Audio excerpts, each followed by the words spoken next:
Chers auditeurs, vous êtes à l'écoute des messages de la bonne nouvelle de Jésus transmis à travers les prédications de l'Église adventiste du 7e jour, Église africaine francophone de Bruxelles.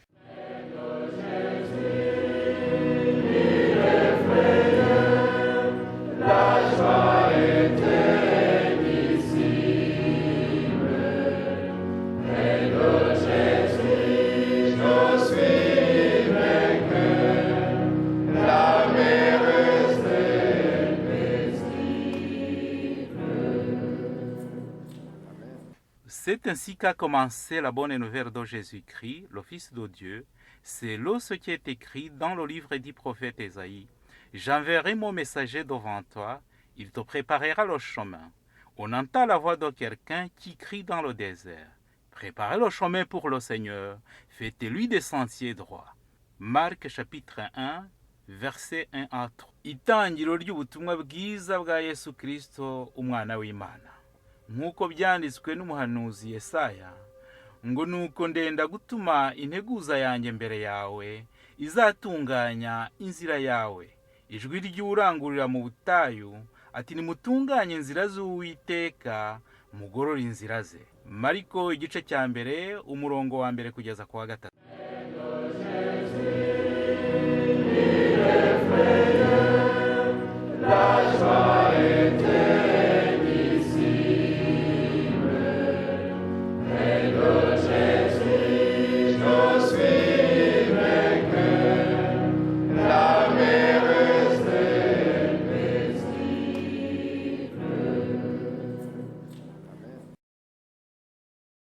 Je vous remercie déjà pour la lecture que nous avons eue du texte d'Ésaïe 65.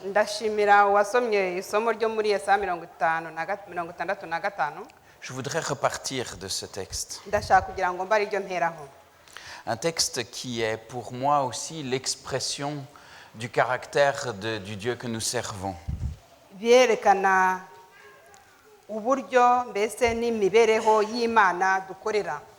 Bien sûr, le texte est plus complet et plus complexe que les deux versets que j'ai choisis.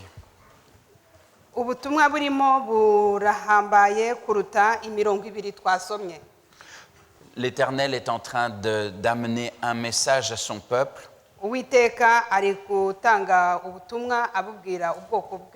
Message aussi dans lequel il s'exprime avec force contre justement les mauvaises actions du peuple.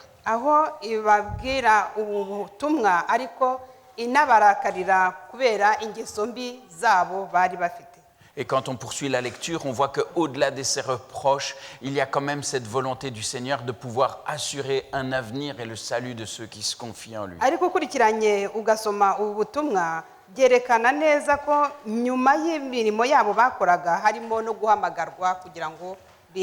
Mais j'ai voulu prendre ces deux versets parce que pour moi, ils expriment aussi véritablement cette nature fondamentale du Seigneur.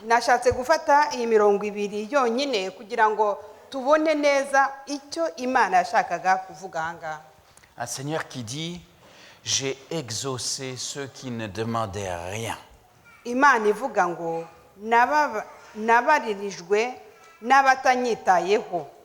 Je me suis laissé trouver par ceux qui ne me cherchaient pas.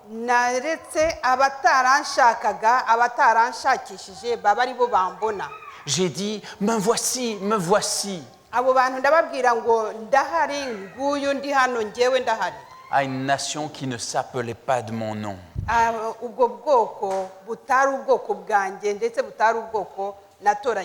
J'ai tendu mes mains tous les jours vers un peuple rebelle.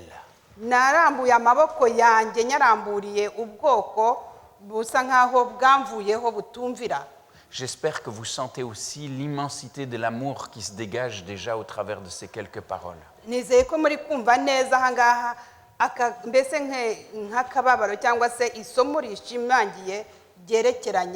Un Dieu qui exauce et qui prend soin même de ceux qui ne lui ont rien demandé.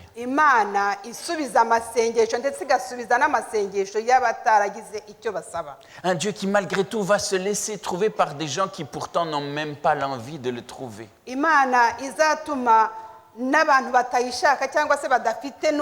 batifuza no kuyibona bayibona. Un Dieu qui est là et qui veut se rendre disponible. Cette répétition, me voici, me voici. Imana yiyerekana mbese ishaka ko n'abatayishaka n'abadashaka ndetse n'abadafite umwete wo kuyishaka nabo bayibona ikabwira iti ndi hano ndi hano. Et ceci le dit à une nation dont le texte précise qu'elle ne s'appelait pas de son nom. Kandi ibi ngibi byo kwiyereka aba bantu bwari ubwoko butitiriwe izina ryayo.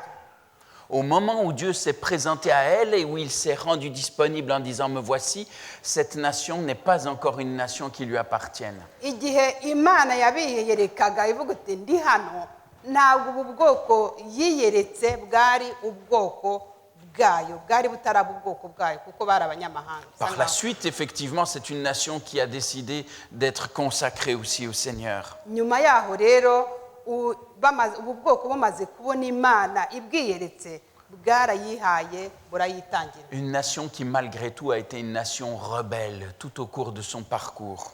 Ubu bwoko rero kandi bukaba bwari bwarabaye ubwoko busa nkaho bwagiye kure mbese bwabaye ibirara nk'uko twabivuga. Et face à cette nation rebelle, ce Dieu qui ne cesse de montrer sa miséricorde et de lui tendre la main. Ariko ubwo burara bwabo bw'ubwoko bw'Imana ntabwo bwigeze buhagarika ukuboko kw'Imana kwahoraga kubaramburiye. Le Seigneur cherche notre cœur et la relation avec chacune et chacun d'entre nous. Imana ishaka umubano dushobora kugirana nayo mu mitima yacu. Est-ce qu'il nous est déjà arrivé de nous sentir appelés par lui? Mbese twigeze twumva duhamagarwa n'Imana? Est-ce que ça vous est déjà arrivé le matin d'avoir aussi envie de répondre à son amour et de vous demander mais Seigneur, comment est-ce que je peux te servir? Ese byigeze biba kuri buri muntu kugira ngo nibura mu gitondo nabyuka yumva avuga ati numvise guhamagarwa kw'Imana noneho usubiza uti Mana ni gute nagukorera? Est-ce qu'au matin, quand nous nous réveillons, nous nous posons cette question de nous demander mais qu'est-ce que le Seigneur attend de moi aujourd'hui? Ese bijya bibaho kugira ngo mu gitondo umuntu nabyuka yibaza iki kibazo ngo ese uyu munsi Imana ishakaho iki n'iki Imana ishaka ko nkora uyu munsi? Au-delà de temps où nous allons être en prière, où nous allons lire la Bible, mu gihe turimo dusenga cyangwa se dusoma ijambo ry'Imana, est-ce que chacun de vous a une idée claire de ce que le Seigneur attend d'elle ou de lui? hari uwaba avuga ati ngewe mu gihe ndimo nsenga cyangwa se niga ijambo ry'Imana dore iki Imana ishakaho? C'est aussi sur cet aspect-là que j'aimerais qu'on puisse s'arrêter ce matin. Ni aha ngaha niho ngira ngo buri wese atekerezeho tuba ariho dutekerezaho muri iki gitondo. Qu'est-ce que le Seigneur attend de moi? Uwiteka Imana yanjye itegereje iki kuri ngewe? Qu'est-ce que le Seigneur attend de toi? Imana itegereje iki kuri wowe? C'est vrai que nous l'avons vu dans ce texte d'Ésaïe 65, nous avons un Dieu qui veut se rendre disponible. Muri iri somo ryo muri Yesaya 66 dufite Imana ishaka kugira ngo ibe hafi yacu. Un Dieu qui nous dit « Me voici », un Dieu qui est là pour nous. Imana ihari igaragara ivuga iti ndahano ndi hano gira icyo ukora ndi hano. Et à cette bonne disposition du Seigneur devrait correspondre une bonne disposition de ceux à qui il s'adresse. Uku kwitanga cyangwa kwiyerekana kw'Imana igushyize imbere yacu bisaba ko natwe tugira icyo dukora mbese natwe tukaba tugahuguka tukajya ibiduhuza byose tukabishyira ku ruhande kugira ngo twumve icyo Imana idushakaho. J'ai envie de vous inviter à revenir quelques pages en arrière dans ce livre d'Ésaïe. Reka dusubire inyuma muri iki gitabo cya Yesaya. Nous allons revenir dans Ésaïe au chapitre 6. Mu gice cya gatandatu, Yesaya igice cya gatandatu. Nous sommes dans un moment où le Seigneur va justement appeler. Il va appeler Ésaïe pour qu'il soit à son service. Aha turageze aho ubwo Imana yahamagaraga Yesaya ngo ize kumukorera. Il souhaite qu'il puisse porter un message de sa part. Yashakaga ko Yesaya ajyana ubutumwa. Et au chapitre 6, verset 8, mu gice cya gatandatu umurongo wa 8, Nous lisons, j'entendis la voix du Seigneur disant, qui enverrai-je et qui marchera pour nous? ku murongo wa 8 haravuga ngo numva ijwi ry'umwami imana riti ndatuma nde ninde wantugendera. Et notez bien quelle va être la réponse d'Ésaïe. Igisubizo cya Yesaya rero kirakurikira. Me voici, Yarashubije ngo envoie-moi. ni njye barijye utuma. Alors Dieu va lui confier un message qu'il doit porter au peuple. Iki gihe rero we Imana yamuhaye ubutumwa ajya ashyira ubwoko bwayo.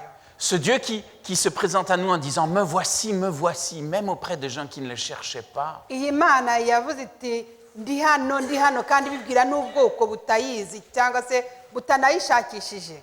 Il guette celles et ceux dont le cœur aussi veut répondre à ce me voici. Yari itegereje umuntu ufite umutima wo kujyana ubutumwa muri ubwo bwoko butayizi. Des hommes et des femmes, des fils et des filles Yashakaga abagabo n'abagore, abahungu n'abakobwa qui eux aussi ont comme prière principale Seigneur, me voici. bafite ukwifuza mu mitima yabo ari ryo sengesho ryabo bavuga bati Mana ndi hano. Cette question qui était posée à Ésaïe se pose aussi encore aujourd'hui à chacun d'entre nous chaque jour. Iki kibazo cyabashijwe Yesaya kirabazwa na buri muntu wese muri twebwe. Qui enverrai-je et qui marchera pour nous? Mbese ndatuma nde ntume nde ninde watugendera. Et vraiment, j'aimerais que chacun d'entre nous, que nous puissions ressortir d'ici avec cette certitude que chaque jour aussi, le Seigneur guette pour voir quelle sera notre réponse à cet appel. Ndashaka ko buri wese muri twebwe yumva ko buri munsi Imana ibishakisha umuntu yatuma. Aujourd'hui, le Seigneur t'appelle. Imana irahamagara buri wese. Aujourd'hui, le Seigneur m'appelle. Imana irampamagara. Quelle est ma réponse? Mbese igisubizo cyanjye ni ikihe? J'espère que notre réponse sera semblable à celle du prophète Ésaïe. Iri tukaba yizera mbese icyifuzo nuko igisubizo cyacu cyaba nk'iki ngiki cy'umuhanuzi Seigneur, Yesaya. me voici. Ukavuga uti Mana ndi hano. Ça a été la réponse de ceux qui se sont levés à différents moments pour pouvoir répondre au Seigneur. Ni igisubizo cyabaye cyatanzwe n'abantu benshi bagiye batandukana igihe Imana yabahamagaraga. Souvent, quand nous pensons à prier, nous pensons à une liste de choses que nous souhaitons demander à Dieu. Igihe turimo dutekereza gusenga dusa nkaho dukora nk'urutonde rw'ibyo dushaka kubwira Imana cyangwa se gusaba Imana. Je vous invite à mettre ça en deuxième position. Ibyo ngibyo mbese dushobora kubishyira nko mu cyiciro cya kabiri. Mais que chaque jour, notre première prière soit de dire « Seigneur, une nouvelle journée s'ouvre devant nous, me voici. Ariko noneho buri gitondo umunsi watangira isengesho ryacu rigatangirizwa no kuvuga ngo Mana ndi hano. Utilise-moi. Nkoresha. Personne n'est trop petit. Nta muntu uri mutoya mu byo Imana imushaka kumutuma. Personne n'est trop âgé. Nta n'umuntu ushaje. Le Seigneur peut utiliser toutes celles et ceux qui se confient en lui. Imana ishaka gukoresha umuntu wese uyihaye wizanye imbere yayo. Je veux reprendre 2-3 passages rapidement pour pouvoir vous montrer que cette réponse, c'est quelque chose qui exprime la volonté aussi de ceux qui veulent s'engager pour le Seigneur. Ndashaka kugira ngo turebe andi masomo yerekana ko iki gisubizo ari ubushake bw'abantu bashaka gukorera Imana. Si nous prenons Exode au chapitre 3, ce moment où le Seigneur va se révéler à Moïse, Tugiye mu kuva mu gice cya gatatu igihe Imana yiyerekaga Mose, on va voir que Moïse va se retrouver devant ce buisson qui est là, qui brûle sans pourtant se consumer. muribuka igihe Mose yabaga yibonye imbere y'igihuru cyashyaga kidakongoka. Et dans Exode chapitre 3 et verset 4, Ku murongo wa 4 muri icyo gice cyo kuva igice cya gatatu umurongo wa 4, le texte précise, l'Éternel vit qu'il se détournait pour voir. Et Dieu appela du milieu du buisson et il dit, Moïse, Moïse. Et il répondit, me voici, je Oui. suis là. ku murongo wa 4 haravuga ngo Uwiteka abona yuko atambikishwa no kubireba, Imana iramuhamagara hagati muri icyo gihuru iti Mose, Mose, aritaba ati karame. Le Seigneur appelle moi je réponds, je suis présent. imana irahamagara nanjye ngasubiza ngo ndi hano. Je suis là, tu peux compter sur moi. Ndi hano ushobora kunkoresha. Appelle-moi et dis-moi ce que tu espères et ce que tu attends de moi. Mbwira icyo ushaka ko nkora. Ce ne sera pas toujours facile. Ntabwo bizaba byoroshye buri gihe. La suite de l'histoire de Moïse le dit. Inkuru ya Mose irabyerekana. Mais Moïse va se sentir trop petit pour pouvoir remplir cette mission que l'Éternel lui confie. Ariko ahangaha Mose yumvise asa nkaho abaye muto cyane kugira ngo ajye gukora umurimo Imana yari imuhamagariye. Mais face à cet Éternel qui appelle, il est disponible pour pouvoir Ariko répondre. uretse n'ibyo byose nubwo yumvise ari mutoya imbere y'uku guhamagarwa k'Uwiteka yahise yumva avuga ati ndi hano. On retrouvait ça aussi dans la bouche d'un autre homme de foi. Reka tubisange mu yindi nkuru y'umuntu wakoreshejwe n'Imana afite kwizera. Vous vous souvenez dans Genèse au chapitre 22, Mu itangiriro igice cya 22, le début de ce texte où on nous dit que Abraham va être appelé pour pouvoir aller au mont Morija avec son fils. igihe Aburahamu yahamagarwaga kugira ngo ajyane umuhungu we kuri Moriya. Qu'est-ce que le texte dit dans ce premier verset? Haratubwira ngo iki? Dieu l'appelle, Imana yamuhamagara. Abraham. Aburahamu Il répondit, me voici. arasubiza ati ndi hano. Et me voici, c'est pas simplement pour lever le doigt et dire oui, oui, je suis ici. Hein. Mu gusubiza ati karame ndi hano ntabwo bwari ukuzamura agatoki gahoro gahoro avuga ati ndi hano. Ça exprime cette disposition à aller là où le Seigneur veut nous envoyer. Byerekana neza ko yari afite ubwo bushake butsikamye bwo kujya mu murimo Imana imuhamagariye. Même quand la mission qui nous est confiée n'est pas simple. N'igihe ubutumwa Imana iduhaye cyangwa se duhawe butoroshye. Ce n'est pas quelque chose de simplement qui concerne l'Ancien Testament. Nta nubwo ari ibintu bireba gusa ibyabaye mu isezerano rya kera. Je veux reprendre pour vous encore un texte dans le livre des Actes. Tujye mu byakozwe n'intumwa. Vous allez voir, la mission qui était confiée n'était pas simple. Ubutumwa bwari butanzwe ntabwo bwari bwishimiye cyangwa se ntabwo bwari. C'est le moment où Saul est en train de persécuter les chrétiens. Muribuka igihe Sawuli yari arimo arenganya ubwoko bw'Imana. Croyez-moi, sa réputation le précédait. Hein? Uko yari ameze n'ukuntu yari ateye nibyo byamurangaga ahantu hose aho yari ari. Quand il arrivait, quand il se mettait en marche et qu'il allait à quelque part, les chrétiens s'informaient déjà les uns les autres. Iyo yahagurukaga agafata urugendo avuga ngo agiye kurenganya ubwoko bw'Imana, iyo nkuru yarasakaraga abantu bose bakaba bazi aho ari kujya. Attention, il y a Saul de Tarse qui arrive. Mwitonde, hari Sawuli uri mu nzira agana aho turi. Il a des lettres, il a des autorisations pour pouvoir arrêter les chrétiens et les ramener. Aje afite uburenganzira bwo kudufata no kutujyana ngo bajye no kutujyana. Certains ont déjà payé de leur vie. Abenshi barapfuye bazize. Et les gens avaient peur. Sawuli. Avec raison. Abantu bose bari bamufitiye ubwoba kandi bifite ishingiro. Et voilà que Dieu touche Saul. Ariko igihe Imana yakoraga kuri Sawuli, à ce moment-là, en dehors de Saul et de ceux qui peut-être étaient avec lui, personne n'est au courant de cela. Igihe Imana yamukoragaho n'abari kumwe nabo ntabwo bigeze bamenya ibyamubayeho. Sa réputation est et reste dans toute l'Église chrétienne, c'est un bourreau. Abantu bose bo mu itorero ry'Imana bari bazi ko ari umuntu urenganya ubwoko bw'Imana. Et dans Actes au chapitre 9, Ariko mu byakozwe n'intumwa igice cya 9, on voit qu'il va y avoir un chrétien qui va être appelé par le Seigneur. Ariko habaye umuntu wahamagawe n'Imana. Paul a été amené à Damas. Pawulo yajyanywe i Damasiko. Il reste là, il jeûne. Ahabayo ari kwiyiriza ubusa. Il est frappé d'aveuglement. Yafashwe n'ubuhumyi.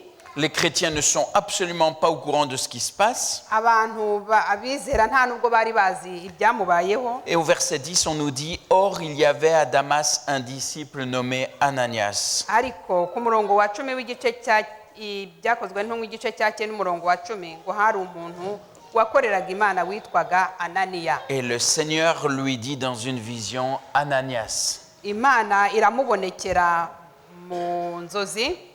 Il répondit, me voici, Seigneur. Imana imuhamagaye nawe yarashubije ati karame mwami.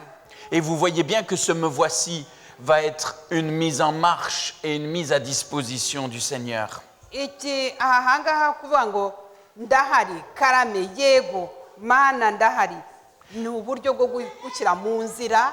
Tout de suite, après on nous dit au verset 11, le Seigneur lui dit, lève-toi, va dans la rue qu'on appelle la droite, cherche qui? Un homme qu'on appelle Saul.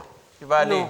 Ku murongo wa 11 haravuga ngo umwami aramubwira ati haguruka ujye mu nzira yitwa igororotse ushakire mu nzu ya Yuda umuntu witwa Sawuli w'Itarusi.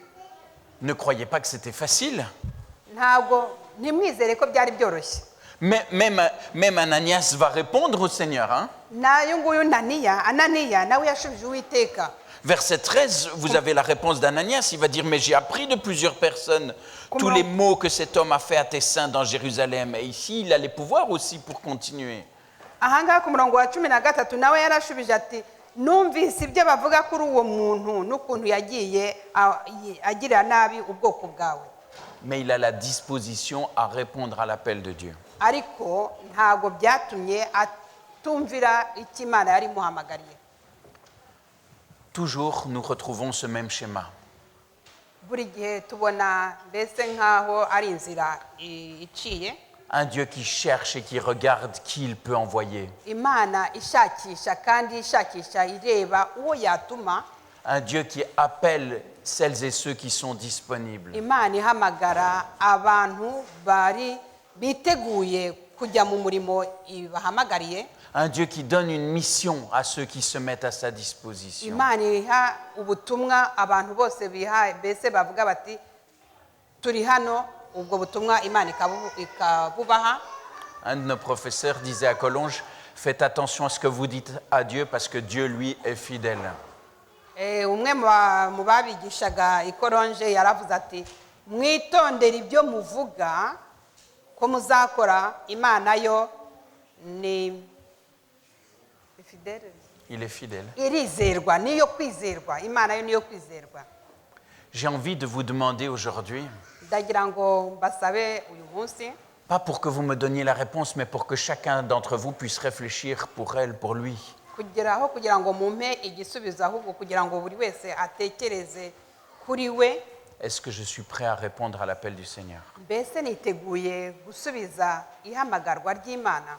Est-ce que je suis prêt à avoir pour première prière ce « Me voici Seigneur, je suis là ». Ese niteguye ko isengesho ryanjye ryajya ritangizwa no kuvuga ngo ndi hano mwami ntuma. C'est la même disposition que l'on voyait dans la vie de Samuel lorsqu'il était jeune. Niyo ni iyi nkuru mbese nditsa nkaho iki gisubizo nicyo dusanga no mu gihe uriya mwana Samweli yahamagarwaga. Et si vous vous souvenez bien comment ça va se passer, à plusieurs reprises, il va être appelé pendant la nuit par le Seigneur alors qu'il est tout jeune. Dukurikije inkuru ya Samweli, Imana yamuhamagaraga nijoro akiri umwana mutoya inshuro nyinshi. Et il croit que c'est Élie qui l'appelle. Agatekereza ko ari umuhanuzi Eliya wamuhamagaraga. Et chaque fois, il va vers Élie et il dit « Me voici, tu m'as appelé. Igihe cyose yagendaga asanga Eliya akamubwira ati ndi hano wampamagaye. Qu'est-ce que je peux faire? À quoi je peux aider ?» Ni iki nagufasha kuko Eliya yari umuhanuzi ukuze. Il est là et il est disposé à servir. Igihe cyose yari yiteguye gukora umurimo yarahamagariwe. Finalement, Élie va comprendre que ce n'est pas une voix comme ça que Samuel a imaginé, mais que c'est bien le Seigneur qui l'appelle. Eliya rero yaje gusobanukirwa nuko atari we wari uri guhamagara uwo mwana Samweli ahubwo yari guhamagarwa n'Imana ari Uwiteka ari wamuhamagaraga. Et il l'invitera à pouvoir aller plus loin dans la démarche. Ariko amuhamagarira mbese asa nkaho amufashe kugira ngo akomeze muri iyo nzira yari ari guhamagarwamo. Il a compris que le Seigneur appelle Samuel. Eliya yumvise ko Imana yari irimo Uwiteka arimo ahamagara Samweli. Et il va lui dire, mets-toi sans écoute. Eliya aramubwira ati genda witegure kumva icyo uwiteka akubwira. Va te recoucher et quand la voix viendra, eh bien, dis, réponds au Seigneur, parle, ton serviteur écoute. Maze Eliya agira inama Samweli aramubwira ati genda uryame niwongera kumva iryo jwi riguhamagara uvuga uti vuga mwami umugaragu wawe yumve. Le Seigneur appelle chacune et chacun d'entre nous. Uwiteka ahamagara mbese Imana iri guhamagara buri wese muri twebwe. Avons-nous cette volonté de lui répondre et d'être à sa disposition? Ese dufite ubwo bushake bwo gusubiza ko twiteguye gukora icyo idusaba? Sommes-nous prêts à nous mettre à son écoute pour comprendre ce à quoi il nous appelle? Twese twiteguye kumva icyo iduhamagarira kujya gukora? Est-ce que pour vous, c'est clair de savoir ce qu'il attend et ce qu'il espère de vous? Ese biroroshye kugira ngo umuntu asobanukirwe n'icyo Imana imushakaho? Est-ce que vous vous levez en vous disant « C'est bon, aujourd'hui, je sais ce que le Seigneur veut ». Ese hari ushobora kubyuka mu gitondo akavuga ati uyu munsi ndabizi neza nzi icyo Imana ishakaho uyu munsi? Oui, il veut qu'on s'aime les uns les autres. Imana ishaka ko dukundana buri munsi twese bamwe ko twese dukundana. Il veut qu'on puisse être témoin de son amour autour de nous. Mbese tukavuga ubuhamya bw'urukundo rwayo n'ukuntu idukunda n'ukuntu yadukunze n'uko izadukunda. Voilà, c'est bon, je les aime dehors, voilà, ils sont là, ils passent, voilà, je vous aime, c'est bon, c'est fini. Tugahora twiteguye tuvuga tuti abantu bose ndabakunda. C'est ça que le Seigneur espère de nous. Ese ibyo nibyo Uwiteka ashaka, ibyo nibyo Imana ishaka kuri twebwe? Je crois qu'il espère plus et mieux encore de chacun d'entre nous. Imana ishaka ibirushije ibyo ngibyo. Comment répondre à son appel? Mbese dushobora gusubiza gute uburyo Imana iduhamagara? Le Seigneur aimerait effectivement voir grandir cette attitude d'amour, de soutien, quelque chose qui produise en nous des fruits qui sont dignes effectivement de son royaume. Imana ishaka ko twera imbuto z'urwo rukundo rwayo yadushyizemo kugira ngo tubwire abandi iby'ubwami bwayo. Et ce n'est pas parce que simplement nous avons conscience de ça que ça réalise tout et qu'il n'y a plus de problème. Ntabwo bivuga ko ubwo twasobanukiwe n'urwo rukundo rwayo ko ibibazo bindi birangiye. Dans 1 Corinthiens 11, Mu Bakorinto igice cya 11, Paul va même signifier, il va même dire, mais vous vous assemblez non pas pour devenir meilleur, mais pour devenir pire. aho Paul avuga ati muteranishwa no kugira ngo ntimuteranishwa no kugira ngo mube beza ahubwo muteranishwa no kugira ngo mube babi barushijweho. Vous imaginez que le Seigneur dise ça de nous? Muratekereza igihe Imana ishobora kuvuga ibyo bintu ibitubwiye? Vous vous assemblez, mais même pas pour devenir meilleur, mais pour devenir pire. Mukavuga iti murateranishwa no kugira ngo ntimuteranishwa no kugira ngo mube beza ahubwo muteranishwa no kugira ngo mukaba babi kurushaho. Quelle déception ça serait pour nous. Ese ubwo byayishimisha? Je pense qu'aucun d'entre nous n'a envie d'entendre ça de la bouche Nta de muntu Dieu. n'umwe waba yishimiye ko Imana yatubwira ayo magambo. Nous avons envie de pouvoir être assemblés, mais qu'il en sorte des fruits qui soient véritablement là pour pouvoir être ce qu'il espère de nous, autour de nous. Dushimishwa nuko twaterana hamwe kugira ngo imbuto z'urukundo, imbuto z'ijambo ryayo zikure muri twebwe maze dukore ugushaka kwayo. Je dois vous dire, j'ai reçu encore, même cette semaine-ci, un exemple qui ne me venait pas de membres d'église. Muri iki cyumweru nabonye urugero rutari urw'umuntu uvuye wo mu rusengero, rutari urw'umuntu wo mu itorero. Cette semaine-ci, j'ai eu notamment parmi les activités, il y avait un temps qui était un temps de plan de 5 jours. Muri iyi minsi hari mu byo akora harimo bya bindi byo kuvuga ngo harimo gahunda y'iminsi 5 pour aider des hommes et des femmes qui souhaitent arrêter de fumer. Gahunda y'iminsi 5 yo kugira ngo umuntu ahagarare, abantu banywa itabi bahagarare kunywa itabi. J'ai reçu de leur part des retours, mais qui étaient d'une gentillesse, d'une sympathie. Yabonye mu by'ukuri mbese nk'ibyo bamweretse bishimiye, bamweretse urukundo cyangwa se nko kumushimira. Je ne parle pas de flatterie, hein? Ce n'est pas des gens qui avaient un intérêt à en tirer d'une manière ou d'une autre. On ne se reverra plus.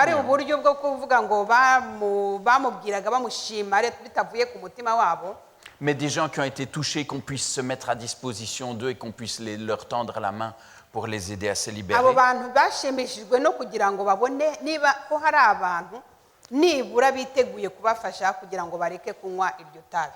Mais les remerciements qu'ils m'ont adressés m'ont touché d'une façon spéciale. ariko ukuntu bamushimiye ngo byamukoze ahantu. Quand ils parlaient de ce qu'ils ont ressenti, de ce qu'ils ont reçu, j'avais l'impression que ce n'était pas de moi qu'on parlait. iyo bavugaga ukuntu mbese babanye nawe muri iyo minsi itanu yaketse ko atari we bavugaga. Je me disais, mais c'est trop de remerciements. yaravuga ati muranshimira cyane njyewe nta ruhare nabigizemo. Là, c'est plus que de moi qu'on parle. ibyo mbese akavuga ati ibyo bavuga njyewe nta ruhare nabigizemo ahubwo birandenze. Et j'ai eu l'impression qu'ils avaient un regard sur moi qui était encore meilleur que le regard que moi je peux avoir de moi-même. akavuga ati bari banyishimiye bishimiye ibyo nabakoreye kuruta uko njyewe nishimiye ibyo njyewe nakwikorera cyangwa se njyewe mbakoreye. Et ça m'a fait réfléchir. byatumye ntekereza. Ça m'a fait réfléchir parce que je me suis dit, est-ce qu'il n'y a pas là quelque chose qui devrait aussi être notre caractéristique? mbese ahangaha ntabwo harimo ikintu gishobora nko guhindura kamere yacu cyangwa se imibereho yacu. Quand je suis sorti de là, ça m'a donné envie presque d'être au niveau de ce qu'ils voyaient en moi. ariko nkimara gutandukana nabo numvise nshaka kugira ngo njye ku rugero rw'ibyo bambonagamo rw'ibyo bavugaga uko ibyo bambwiraga banshimira ngerageze kubibamo by'ukuri. Quand Paul disait à l'Église, attention, vous ne vous assemblez pas pour devenir meilleur, mais pour devenir pire, aho Paul yavugaga ati ntabwo muteranishwa no kuba beza ahubwo muteranishwa no kugira ngo mube babi. après il explique. we yarabasobanuriye impamvu yababwiye ayo magambo. Vous devenez pire, il y a des divisions parmi vous. yababwiraga ati harimo amacakubiri hagati yanyu. Vous êtes en train de vous juger les uns les autres. muri gucanirana imanza hagati yanyu. Chacun est là en train de regarder, de scruter l'autre, de critiquer, de juger, de voir ce qui n'est buri pas bon. wese ari hano avuga ati ashaka kugira ngo asenye cyangwa se avuge nabi mugenzi we. Ce n'est pas ce que le Seigneur espère de chacune et chacun d'entre nous. ahangaha ntabwo ari byo uwiteka cyangwa imana yashakaga kuri abo bantu Paul yabwiraga. Si je reprends Jacques au chapitre 4, nidufata muri Yakobo igice cya 4, j'aime beaucoup ce passage et je veux même reprendre un verset de plus. Je vais vous le lire à partir du verset 10. Yakobo igice cya 4, Jacques 4 à partir du verset 10. C'est exprès que je reprends le verset 10 parce que je pense qu'il va être une des conditions qui va permettre la suite.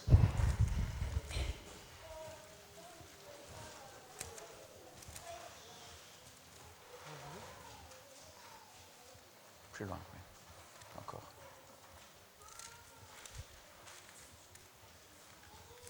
Avant ça.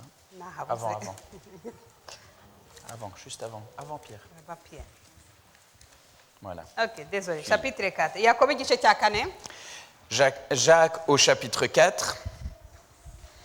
Et je reprends à partir du verset 10. ndahera ku murongo wa 10.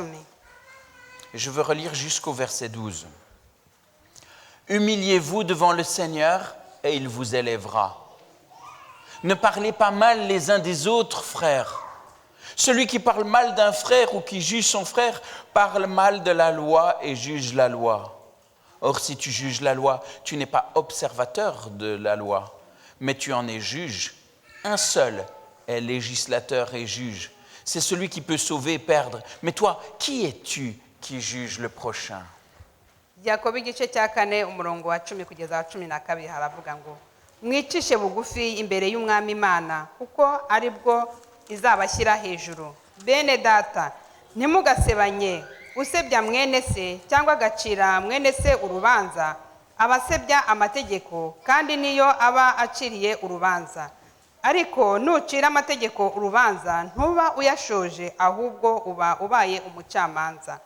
Utegeka agaca imanza ni imwe yonyine niyo ibasha gukiza no kurimbura. Ariko wowe urinde ucira mugenzi wawe urubanza. Des divisions qui viennent des jugements que l'on lance les uns sur les autres. amacakubiri avuye ku buryo ducira abandi ducirirane imanza hagati yacu. Et ces jugements qui viennent du manque d'humilité que nous pouvons avoir. Uku gucira abandi imanza biterwa n'uko tuticisha bugufiya ku bandi. À partir du moment où moi je me sens suffisamment bon, moi je suis bien. C'est les autres qui ont des problèmes. Guhera igihe wumva ko wowe uri hejuru y'abandi utangira kumva ko ibibazo biri ku bandi. Moi je suis bon, mais tel frère et telle sœur quand même. Jewe ce ndi qu'il fait, mwiza ça va ariko pas, mana ça. yanjye uriya muntu. Et je rentre dans un esprit de jugement et de critique. Nkajya muri icyo gitekerezo cyo gucira abandi urubanza no kubasebya. Jésus lui-même nous avait invités à ne pas tomber dans cette attitude. Yesu ubwe yaduhamagariye kudacira abandi urubanza. Matthieu 7, verset 1, ne jugez point afin que vous ne soyez point jugés. Muri Matayo igice cya 7 umurongo wa mbere haravuga ngo ntimucire abandi urubanza kugira ngo namwe mutazarucira. Jacques aussi, dans un autre passage, va dire exactement la même chose. Muri Yakobo nawe mu kindi gice naho arabivuga gutyo. Romains chapitre 2, verset 1. No mu Baroma igice cya 2 umurongo wa mbere naho harabivuga. Ô homme, qui que tu sois, toi qui juges, tu es donc inexcusable, car en jugeant les autres, tu te condamnes toi-même, puisque toi tu juges, tu fais les mêmes choses. No Roma mu Baroma igice cya 2 umurongo wa mbere. Chapitre 2, verset 1. Verset 1. Nicyo gituma utagira icyo kwireguza wa muntu we ucira abandi urubanza. Ubwo ucira undi urubanza uba wicindishirijwe kuko wowe umucira urubanza ukora bimwe n'ibyo akora. Paul nous invitait plutôt à avoir une attitude qui soit une attitude positive. Pawulo we aduhamagarira kugira ngo tugire imyitwaro yerekana ko turi mu nzira ikwiriye. Examinez toutes choses et retenez ce qui est bon. Murebe ibintu byose mubitekerezeho ariko mugumane ibyiza. Ce n'est pas notre attitude naturelle. Ntago ari ubwo buryo bwacu bw'umubiri tubamo. Naturellement, l'esprit humain ne fonctionne pas comme ça. Ariko mbese intekerezo zacu za kimuntu niko zitekereza. J'ai déjà pris cet exemple, mais peut-être il vous parlera quand même. Ni nafashe urugero nkuru nguru ariko yenda ruragira icyo rubabwira. Vous arrivez à voir ce qui est sur la feuille? Mbese muragira icyo mubona kuri uru rupapuro? C'est pas un test de l'oculiste. Hein? Ntago muri gukora ikizamini cy'amaso. Vous arrivez à voir? Vous voyez Allez. quoi? Buri wese hari icyo arebaho kuri urwo rupapuro. Vous voyez un point noir. Hariho C'est la manière akadomo dont on k'umukara. fonctionne tous. On voit un point noir, on oublie qu'il y a toute une feuille blanche. Voilà. Ahangaha nyine aravuga ati uru rupapuro mberetse. Ce n'est qu'une illustration, mais comprenez que c'est la manière dont nous fonctionnons naturellement. Uko uburyo dukora tubona ikintu akantu gatoya cyangwa se ikintu kimwe tukibagirwa ibikikije icyo kintu twarebaga. Examinez toutes choses et retenez ce qui est bon. Twige neza cyangwa se dusesengura ibintu byose ariko dufate iby'ingenzi. Nous devons changer notre manière de regarder ceux qui sont autour de nous. Tugomba guhindura uburyo bwacu bwo kureba abantu bari impande zacu badukikije. Regardez chacun et repérez ce qui est bon.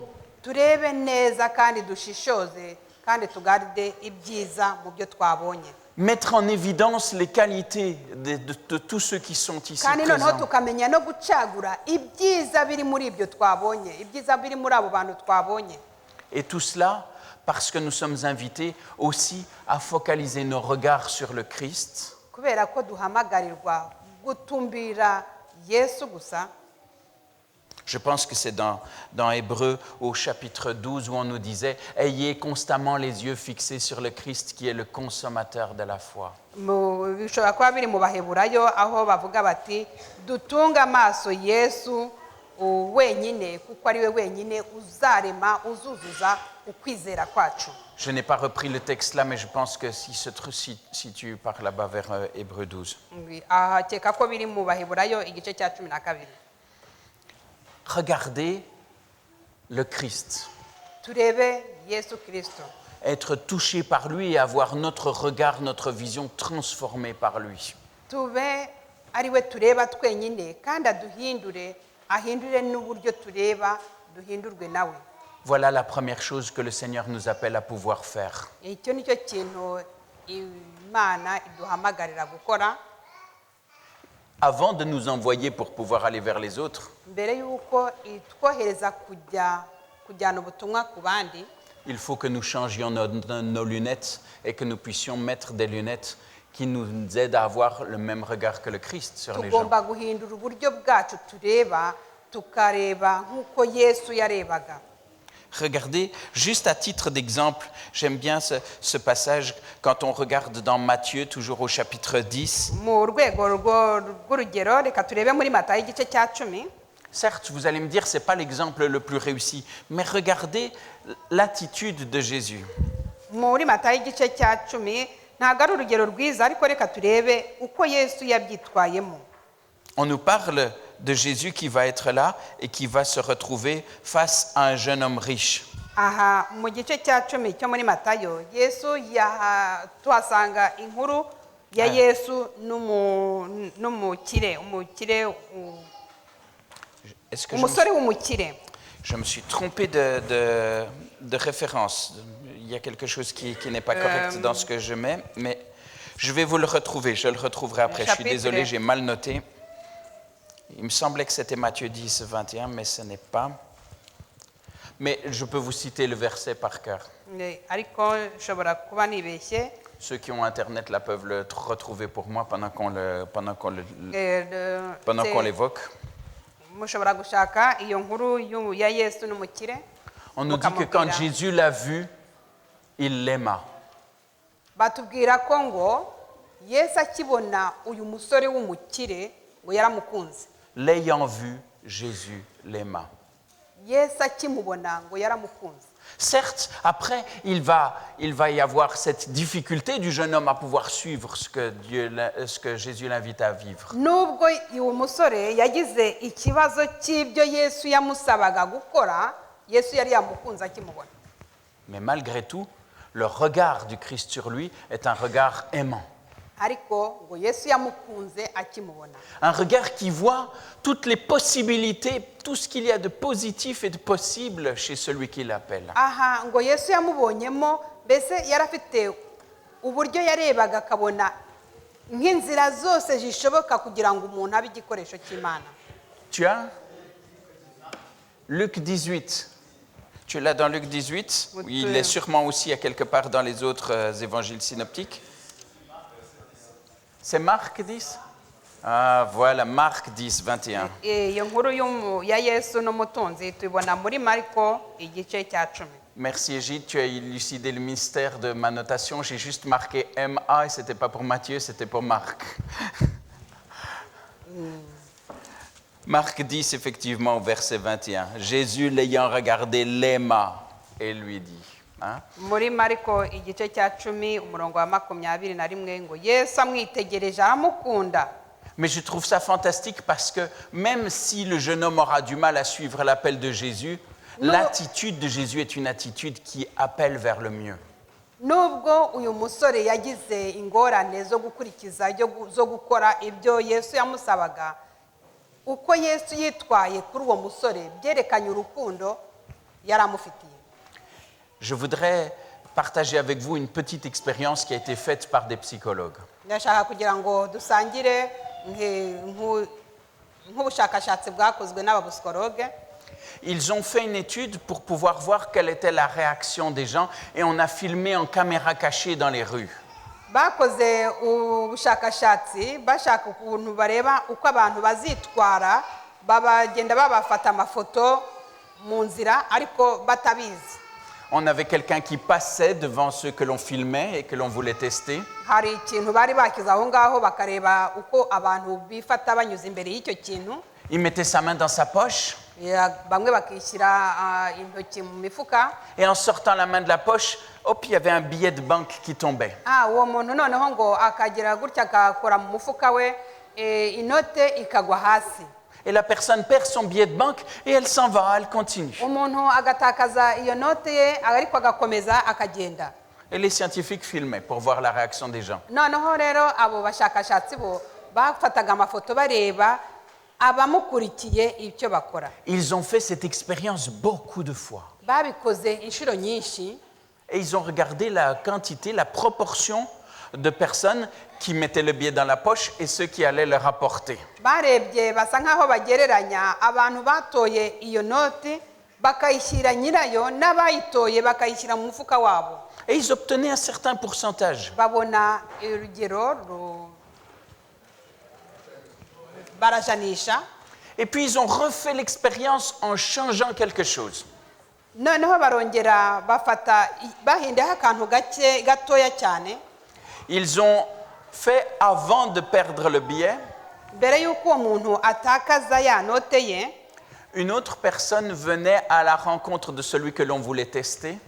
undi muntu yazaga asa naho ahura n'uwo bashakaga gukoreraho ubwo bushakashatsi. Et lui demandait simplement s'il pouvait lui donner l'heure. Mubaza ati agasa nkaho amubaza ngo wambwira isaha.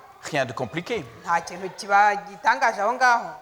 Et les gens, effectivement, quand on leur demande l'heure, disaient, ben voilà, il était l'heure, et Oui. ils renseignaient bien volontiers. Umuntu wese iyo umubajije isaha ahita areba ku isaha ye akakubwira igihe. La personne qui avait demandé l'heure partait. Umuntu wabajije isaha agakomeza. L'autre personne qui devait les piéger arrivait, Undi muntu noneho waje kugira ngo amutege umutego nawe akaza. mettait sa main dans sa poche, perdait le billet, disparaissait. Umuntu agakora mu mufuka noneho agatakaza ya note akigendera.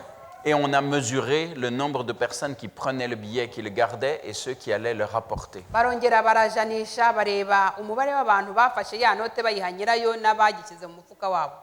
Après cette deuxième expérience, il y avait beaucoup plus de personnes qui allaient rendre le billet. Nyuma yaho basanze ko wa muntu habazanyeho cya kintu cyo kuvuga isaha cyo kubaza isaha abenshi batanze bashubije amafaranga nyirayo nibo bari benshi. Et ils se sont demandé pourquoi. Bibaza impamvu rero. Pourquoi tout simplement, après avoir simplement donné l'heure, les gens vont plus rapporter le billet qu'autrement.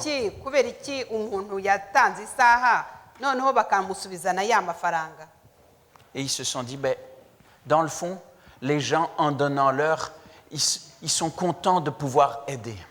Aho muntu baba bati umuntu watanze wavuze isaha yari bese bari bishimiye kubona nk'ubwo bufasha yabahaye. Ils se rendent compte que ça fait plaisir de faire plaisir aux autres. Abana mbese mu by'ukuri ko mbese nk'umwanzuro bafashe bati Et juste après ni byiza birashimishije gufasha abandi. Et juste après avoir vécu cela, Mbere y'uko mbese nyuma y'ibyo ngibyo quand ils trouvaient le billet, ils se disaient, mais moi je suis quelqu'un qui aime bien rendre service, je vais rendre. igihe rero umuntu yabonaga iyo note yaravugaga ati nanjye ndi umuntu uzi gukora abandi ntabwo nayigumana ngomba kuyiha nyirayo. Et nous avons un verset qui me pousse à croire que le Seigneur aimerait que nous soyons des hommes et des femmes qui sont entraînés à être cette bénédiction pour ceux qui sont autour d'eux. Hari umurongo utwereka yuko Imana ishaka ko tuba abantu batorejwe kuba imigisha ku bandi. Dans l'Épître aux Hébreux, au chapitre 10, Mu Baheburayo igice cya 10 je voudrais lire avec vous les versets 23 à 25. Abaheburayo igice cya 10 umurongo wa 23 kugeza kuri 25. Chapitre 10, versets 23 à 25. Retenons fermement la profession de notre espérance, car celui qui a fait la promesse est fidèle. Veillons les uns sur les autres pour nous exciter à la charité et aux bonnes œuvres. N'abandonnons pas notre assemblée, comme c'est la coutume de quelques-uns, mais encore encourageons-nous, exhortons-nous réciproquement, et cela d'autant plus que vous voyez s'approcher le jour. Dukomeze kwatura ibyiringiro byacu tutanyeganyega kuko wasezeranije ari we kwizerwa kandi tujye tuzirikana ubwacu kugira ngo duterane ishyaka ryo gukunda n'iry'imirimo myiza twe kwirengagiza guteranira hamwe nk'uko bamwe bajya babigira ahubwo duhugurane uko mubonye urya munsi wegera muba ariko murushaho kugenza gutyo. Soyons accrochés à notre espérance, mais ce n'est pas seulement d'être là perdu dans les nuages. twizirike ku kwizera kwacu Il y a une invitation à pouvoir en faire quelque chose de pratique. duhamagarirwa kugira ngo uko kwizera kwacu tugushyire mu bikorwa Veillons les uns sur les autres. tujye twita mbese twita ku bamwe ku bandi Alors, je ne sais pas comment est votre version en Kinyarwanda. ndavuga ngo twe kwirengagiza twite Mais ma version ici, en français, elle dit pour nous exciter à la charité. ntavuga ngo kandi tujye tuzirikana ubwacu kugira ngo duterane ishyaka ryo gukundana n'iry'imirimo myiza Le texte en grec utilise le mot paroxysmon. Paroxysmon en grec. En grec, on dit paroxysmon. mbese mu kigiriki baravuga ngo ni nko kugira ngo umuntu ibintu bisangiwe Amener à son paroxysme au plus haut. kujyana umuntu ku rwego rwo hejuru L'objectif, c'est que nous puissions être dans un encouragement les uns envers les autres pour pouvoir amener l'amour au plus haut. ahangaha ni ukugira ngo buri wese atere undi inkunga kugira ngo ageze cyangwa buri wese agere ku rwego rwo hejuru Nous encourager à la charité, à un amour qui soit un amour désintéressé pour les autres. kugira ngo buri wese ye kumva ko ari we wajya hejuru ahubwo mbese utere undi inkunga mbese ni nk'aho wamutaye nk'urwego rwo kuririraho Et le Seigneur dit encore, même au travers de ce message, mais faites-le de plus en plus, même au fur et à mesure, quand le jour s'approche, ne baissez pas à ce niveau-là, au contraire, grandissez. ahangaha bakavuga uwiteka mbese imana yavuga iti uru rugero rwo gukundana no guterana inkunga mubikore uko umunsi wo kugaruka kwanjye wegereje N'abandonnons pas nos assemblées, mais encourageons-nous les uns les autres. kandi noneho tugomba guterana inkunga tuza duteranira hamwe Vous sentez l'état d'esprit qu'il y a derrière? mbese murumva icyo bishaka kuvuga Ce n'est pas marqué juger et critiquer ceux qui abandonnent les assemblées. ntabwo bivuga ngo ducire imanza abantu bava mu nsengero Mais encourageons-nous. ariko twebwe duterane inkunga Aidons-nous à tenir bon. ahubwo duterane inkunga kugira ngo buri wese ahagarare ashikamye Soyons des soutiens. tube mbese nk'inkingi za buri muntu Donnons le meilleur de nous-mêmes pour pouvoir être un message d'amour pratique et kugira désintéressé ngo pour ceux qui sont mbese autour de buri nous. wese agatanga uko ashoboye akitanga uko ashoboye kugira ngo yerekane urukundo afite ko arufitiye undi kandi nawe rumuhe inkunga ituma agenda ajya aharengeye Le Seigneur nous appelle encore aujourd'hui. uwiteka araduhamagara uyu munsi Il espère que nous aussi, nous ayons à cœur de dire « Me voici ». kandi imana yizeye ko dushobora kuba dufite umutima wemera kuvuga ngo ndi hano Et pour qu'il puisse faire de nous des outils de bénédiction pour ceux qui sont autour de nous. kugira ngo iduhindure ibikoresho by'imigisha ku baturanye natwe ku babana natwe ku badukikije Nous avons besoin de regarder ceux qui sont autour de nous avec son regard.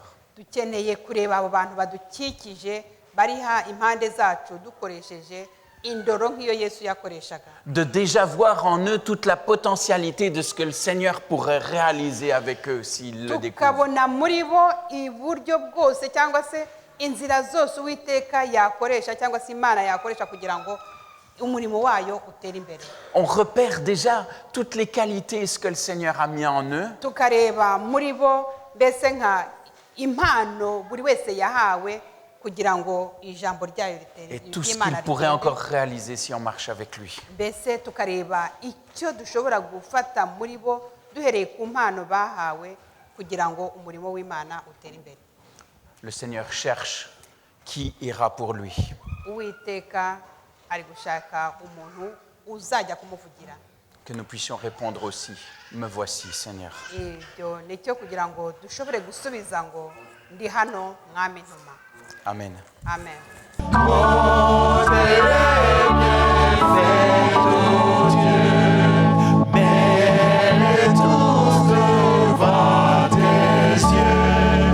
Tu verras un adorable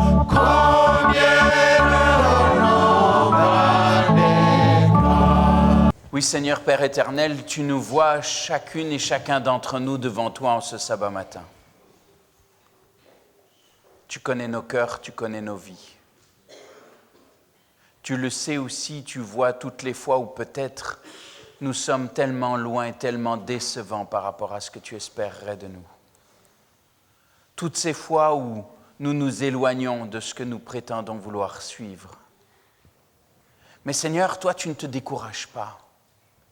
Tu continues à nous regarder avec ce même regard aimant et avec un regard de grâce.